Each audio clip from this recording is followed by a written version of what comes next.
Le 24 juin, il y a eu un vote, vous le savez, au Parlement européen pour la prolongation de ce pass sanitaire.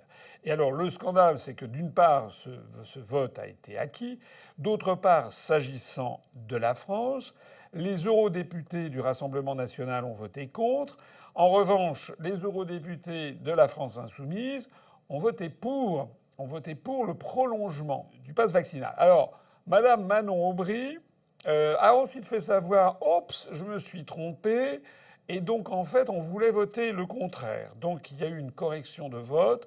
Et ensuite, elle a dit, vous voyez, on a voté le contraire. Sauf que ceux d'entre vous qui suivent ça de près savent qu'au Parlement européen, lorsque l'on vote, eh bien, c'est définitif. Et donc, on peut faire ensuite une correction de vote, mais c'est pour la forme, puisque le vote, de toute façon, est acquis. Donc, j'avais déjà pointé en 2019, lors d'un entretien sur Marianne TV, avec Natacha Polony. On essaiera de ne pas se tromper de bouton de vote. Hein, parce que vous savez que M. Mélenchon, pour ne pas le citer, s'est spécialisé dans les erreurs de vote. Et puis pas rien. Hein. Vous avez vu 266 erreurs de vote lors de son mandat. Parce qu'il y a un truc qu'il faut savoir au Parlement européen, c'est que vous pouvez voter une chose et puis dire « Ah, je me suis trompé » et faire ensuite une correction de vote. Sauf que votre correction de vote, elle est portée au public. Mais le vote initial reste valide pour tout le temps. C'est comme ça que, par exemple, que M. Mélenchon a voté la réintroduction des farines animales, et puis après il a dit « Ah mince, je me suis trompé ». Alors ça, une fois, deux fois, 5 fois, ça peut arriver, mais 266 fois, c'est un système. C'est-à-dire que ça permet à M. Mélenchon de jouer double jeu constamment, c'est-à-dire de voter en fonction, à chaque fois, ce sont des votes absolument ahurissants qu'il a fait, qui vont dans le sens de ce qu'il prétend combattre, de l'oligarchie financière, de l'agro-business, etc. Et puis après, vis-à-vis de ses troupes, en disant non, je me suis trompé. Ben ça, on fera pas. Ça peut peut-être arriver pour un député de se tromper de bouton, de voter pour au lieu de voter contre. Ça peut peut-être arriver. On peut avoir le doigt qui glisse. Sauf que lorsque tous les députés du même groupe ont le doigt qui glisse, c'est un peu embêtant. Mais ça peut arriver une fois, 2 fois, 3 fois, 4 fois, 5 fois peut-être. Mais M. Mélenchon, je l'avais dit en 2019, c'était des relevés qui avaient été faits par la presse, s'était trompé au cours de la mandature précédente du Parlement européen, s'était trompé 266 fois. Donc à ce niveau, ça n'est plus une erreur, c'est un système, c'est en fait une arnaque dont les députés, les eurodéputés de la France insoumise sont spécialistes.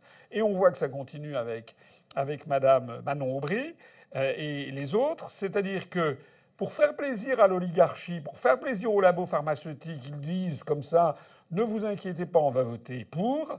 Donc ils votent pour. Et ensuite, pour faire plaisir à leur électorat, ils disent « Oh là là, on s'est trompé, malheureux. On regrette, on fait un changement de vote ». Sauf que le changement de vote n'a aucune valeur juridique. Voilà. Donc je me le dis ici parce que ces manipulations de LFI sont absolument infectes, témoignent finalement du peu de cas qu'ils font de leurs électeurs. C'est le moins que l'on puisse dire. Toujours dans les raidissements des covidistes, les déclarations de Brigitte Bourguignon.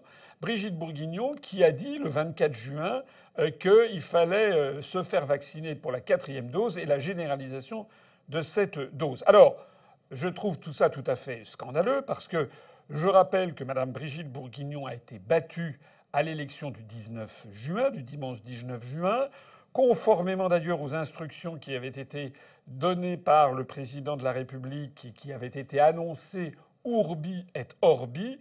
Tout ministre battu aux élections doit démissionner. Et Mme Brigitte Bourguignon, eh bien, a en effet démissionné. Elle a publié un communiqué de presse qui a été repris dans un certain nombre de journaux, par exemple dans Sud-Ouest, et dans Sud-Ouest qui dit ben voilà, Brigitte Bourguignon a démissionné, le ministère de la Santé se retrouve sans responsable à bord. Sauf que Mme Bourguignon ayant démissionné, tout le monde a la surprise de voir qu'elle continue à aller au Conseil des ministres. Probablement que Macron s'est dit que finalement, il n'allait pas respecter ce qu'il avait dit aux Français.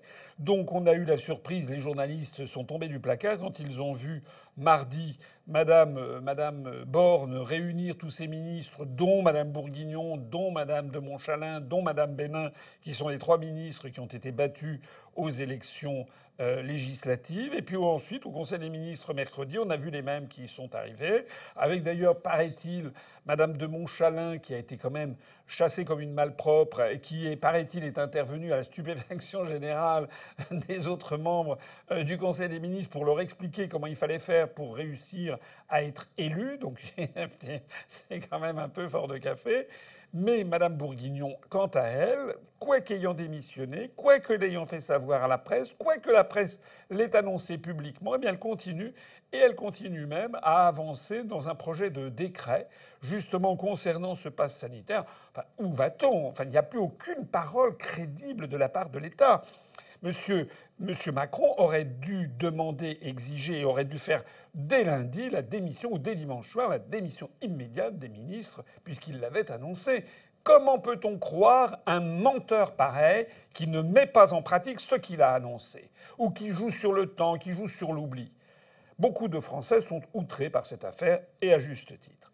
Alors, la volonté du gouvernement de prolonger le pass vaccinal se situe également, on l'a vu, non seulement au niveau européen, mais au niveau national, puisque désormais c'est sur la place publique. Le problème, c'est qu'avec quelle majorité ça va se situer? Et là, il va y avoir un grand rendez-vous. Du fait de la nouvelle composition de l'Assemblée nationale, eh bien, les Français vont voir, est-ce que la France insoumise va s'opposer à la prolongation du pass vaccinal? Est-ce que le Rassemblement national va s'opposer à la prolongation du pass vaccinal? Est-ce que la NUPES, d'ailleurs au-delà de LFI, va s'opposer? Est-ce que les Républicains vont s'opposer? Je rappelle que si la NUPES, plus les Républicains, plus le Rassemblement national s'oppose à la prolongation de ça, eh bien, ça sera sans doute très difficile pour le gouvernement de faire passer la loi de prolongation. Donc les Français, en tout cas, vont pouvoir juger. Cette tendance à vouloir forcer les Français à prendre une 4e dose, vous la trouvez un peu partout, également à l'étranger. Par exemple, regardez cet article de l'Indépendant du 16 juin qui montrait qu'en Espagne, eh bien, on a exactement la même chose. Au-delà de ça, il y a une véritable offensive des fabricants Pfizer et Moderna pour désormais vacciner les enfants et même les bébés, les moins de 5 ans, qui sont désormais ciblés, et cette cible des enfants risque d'être introduite et revenir en France. On a eu des articles le 15 et le 17 juin, notamment dans 20 minutes dans le Figaro. Ce que je trouve parfaitement scandaleux, puisque toutes les études montrent que les enfants risquent quasiment rien, même s'ils sont contaminés par la Covid-19, quel que soit le virus, et qu'en revanche, ils risquent réellement d'avoir des complications. Encore une fois, pour d'ailleurs des injections, notamment à RNM, qui, que je sache, ne sont toujours pas arrivées à la fin du cycle expérimental. Et non seulement ça, mais comme on va le voir dans un instant, où on a de plus en plus d'interrogations. Ça, c'est le premier aspect, l'aspect négatif. Et puis il y a le deuxième aspect, c'est quand même une certaine libération de la parole. On n'en est plus comme on était encore en 2021, où dès que vous commenciez à émettre la moindre interrogation, pas forcément parce que vous êtes anti-vax. Moi, comme tous les Français, je me suis fait vacciner en son temps pour le BCG, etc. Je me suis fait vacciner quand je suis allé à l'étranger. Je me suis fait vacciner contre la variole. Je me suis fait vacciner contre la fièvre jaune. Donc voilà, contre le choléra. C'était des vaccins d'ailleurs qui marchaient plus ou moins bien. Mais je l'ai fait consciemment. En revanche, là, face à ces nouvelles injections à RNM qui suscitaient énormément d'inquiétudes et d'interrogations, à commencer par moi-même, et surtout face à un virus dont on a découvert qu'en définitive, il n'était pas si létal que ça et qu'il n'était potentiellement dangereux que pour les personnes âgées, mais que pour la grande majorité des citoyens, disons les moins de 60 ans ou 70 ans, c'était quand même une maladie relativement bénigne. Eh bien, eux, ils ont le droit de se poser la question de savoir si oui ou non, en leur âme et conscience, ils acceptent cette injection. Alors, de ce point de vue-là, on assiste quand même à une libération de la parole. Et j'ai particulièrement noté la proposition de loi émanant de sénateurs LR, des Républicains, pour abroger l'obligation vaccinale. Une obligation, on l'a vu ça le 24 juin, pour abroger l'obligation vaccinale des soignants et des pompiers. À l'origine de ça, il y a la sénatrice Sylviane Noël de Haute-Savoie, que j'ai félicité d'ailleurs par un tweet personnellement. Je trouve que c'est formidable qu'elle et quelques-uns de ses collègues sénateurs, les Républicains, eh bien, se soient mobilisés pour justement cette levée du pass sanitaire. D'ailleurs, non seulement il y a eu cette proposition de loi, mais il y a eu également une tribune qui a été publiée dans la presse et par exemple qui a été relayée par Public Sénat, comme vous le voyez, de tribunes d'une vingtaine de sénateurs LR qui se sont déclarés pour la levée immédiate du pass sanitaire.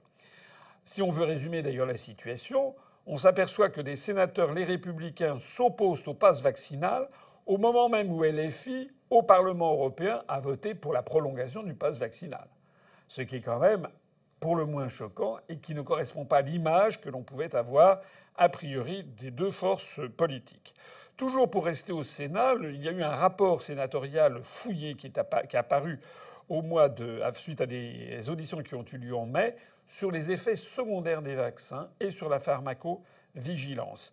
Les médias en ont en définitive peu parlé, mais c'est un rapport tout à fait intéressant qui a été publié de l'OPE-CST et qui a été publié, que je vous conseille éventuellement d'aller regarder, sur les effets secondaires et qui montre que, eh bien, il y a des interrogations sérieuses maintenant qui existent sur les effets secondaires nocifs qui peuvent survenir, aussi bien pour les enfants, pour les adolescents, les sportifs, pour les femmes.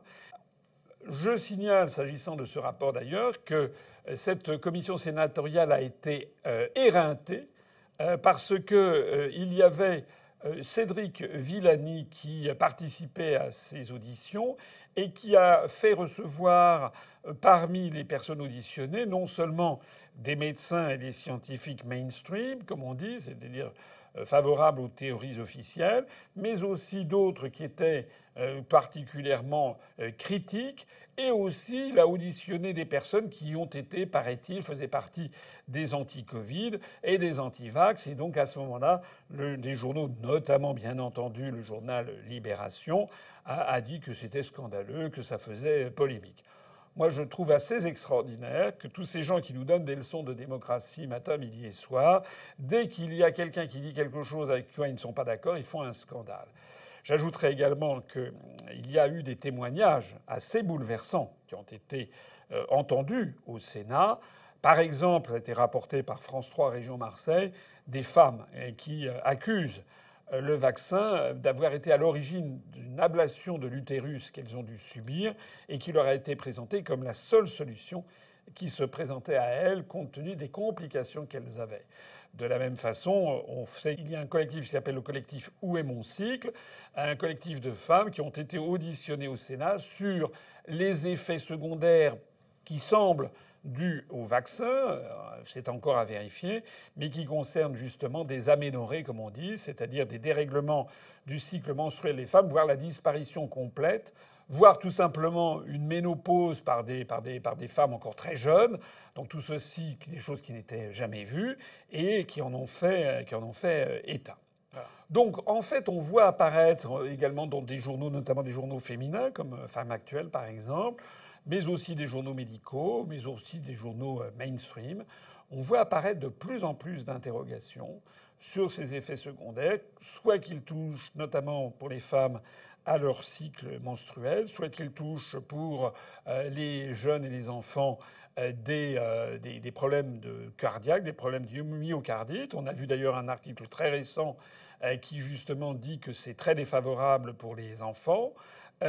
Soit aussi, il y a quand même des interrogations nombreuses qui concernent des sportifs qui, dans la fleur de l'âge, semblent décéder lorsqu'ils font un effort particulier en matière sportive. Alors, face à tout ceci, eh bien, on voit aussi que le gouvernement a le plus grand mal à relancer la 4e dose. Il y a, je crois, savoir à peu près 79% de Français qui auraient leur schéma vaccinal dit complet, c'est-à-dire qui auraient fait soit 3 doses, soit un nombre de doses moins importantes, mais qui entre-temps auraient été contaminés par la Covid, auraient eu la Covid. Mais ce qui est certain, c'est que la 4e dose, ça ne passe pas. Alors ça ne passe pas auprès des gens qui sont rétifs à la vaccination depuis le début, ou du moins qui n'ont pas voulu pour l'instant se faire injecter un vaccin ARNM, avec une injection ARNM, dont je fais partie, je l'ai dit. Moi, je n'ai eu aucun vaccin. En revanche, j'ai été contaminé par la Covid à l'été dernier. Depuis lors, j'avoue que je me porte très bien. J'ai été contaminé, j'ai eu les médicaments dont il paraît qu'il ne faut pas parler, mais qui m'ont... je ne sais pas si c'est eux qui m'ont soigné, mais en tout cas, voilà, je suis là comme en chair et en os et je me porte bien. Je comprends que des gens aient fait la vaccination, mais il semble quand même se dégager dans l'esprit public l'idée qu'une vaccination, c'est bien. La deuxième, c'est un peu plus risqué. La troisième commence à être très risquée. Voilà. Et moi, je vois autour de moi... Alors, je ne dis pas que c'est la vérité scientifique. Moi, je n'en sais rien. Ce que je vois, en tout cas, autour de moi, c'est que même des personnes qui étaient archi pro-vaccin, etc., avec qui j'avais eu quelques conversations enflammées, eh bien, après la troisième dose, rechignent à la quatrième. Voilà. Et d'autant plus, d'ailleurs, que, comme vous le savez, je l'avais signalé à l'époque, Madame von der Leyen a acheté pour 4 milliards de doses Pfizer. Il y a 400 millions d'habitants à peu près dans l'Union européenne, si on exclut les nourrissons. Mais ça veut dire quand même 10 doses par personne. Donc ça veut dire que ces achats ont été complètement inconsidérés, d'autant plus que les souches évoluant, ce ne sont pas les mêmes virus, et donc rien n'indique que les doses achetées pour le premier virus ou pour le variant Delta sont toujours valables maintenant.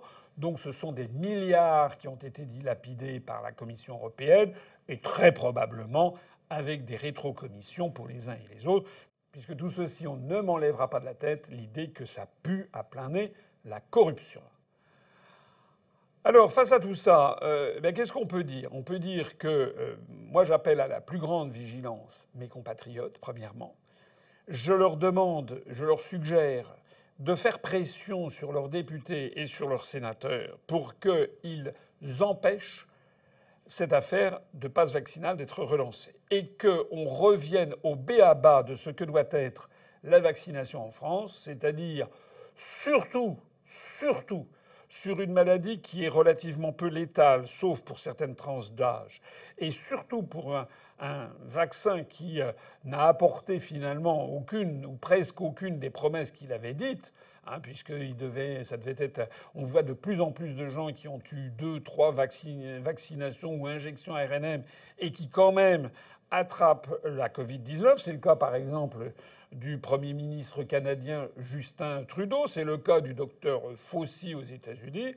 Donc dans la mesure où tout ceci repose sur des études qui sont finalement extrêmement aléatoires, eh bien il faut que le gouvernement, d'une part, apporte des réponses aux inquiétudes légitimes et aux constats qui apparaissent dans la presse. Et deuxièmement, il faut que le gouvernement interdise l'obligation vaccinale. Voilà. Et notamment lève toute obligation vaccinale pour le personnel soignant, pour les pompiers, réintègre d'ailleurs le personnel soignant. J'ai vu d'ailleurs qu'en Autriche, il y a quelques jours, l'Autriche, qui est un pays qui avait fait une obligation vaccinale pour toute la population, allant plus loin que la France, puisqu'en France, c'est resté très hypocrite, puisqu'on nous dit, oui, il n'y a pas d'obligation vaccinale, ce qui est vrai stricto sensu, mais en fait, c'était une obligation très, très importante, puisque des gens risquaient, ça a été le cas pour des soignants, de perdre leur emploi. Donc ça n'est pas une obligation, mais c'est une quasi-obligation. En Autriche, où c'était vraiment une obligation faite à la population, bien, il y a quelques jours, le gouvernement autrichien a décidé de revenir là-dessus et de ne plus imposer l'obligation vaccinale. Donc le gouvernement ne doit pas réimposer l'obligation vaccinale, le gouvernement ne doit pas proroger le pass vaccinal, le gouvernement doit réintégrer les personnels soignants.